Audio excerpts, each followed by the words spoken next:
Today I want to show you how you can import VDB models into your Blender project and share some tips for making the shader for those models. So let's get started right away. Open a new Blender scene and delete the default cube.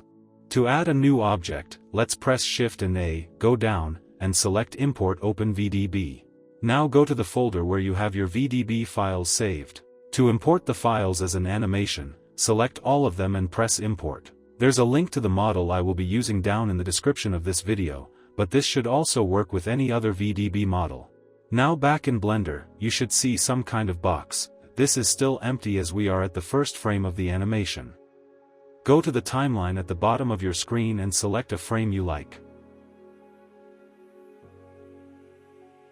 In the Options panel on the right, we can see that the model has been imported as a sequence. The length of this animation can be adjusted by changing the number of frames. Above, we can see this model contains two channels, one for the density and one for flames. The density controls how dense the smoke of this explosion is at any given point. Flames do the same, just not for the smoke but for the fire.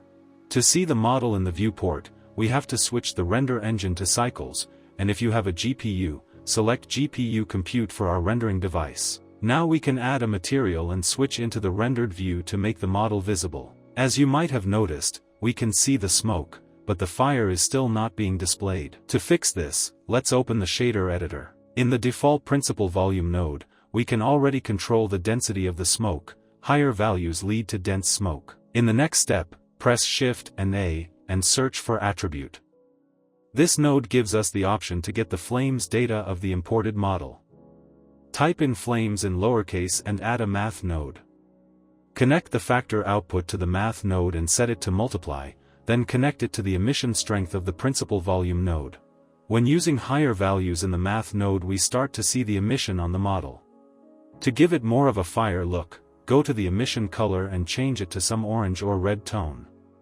This already looks good, but if you want to add some more detail, we can use a color ramp to control the color of the fire.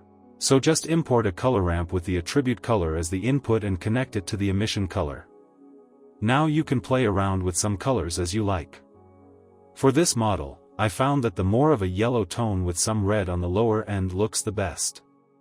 Now you could also add some more detail by using noise and a few other methods. If you are interested in a more in-depth video on this topic, please let me know in the comments. Also, check out the links below to take a look at some of the VDB models I have made. Hopefully this short video was helpful for you, and see you in the next one.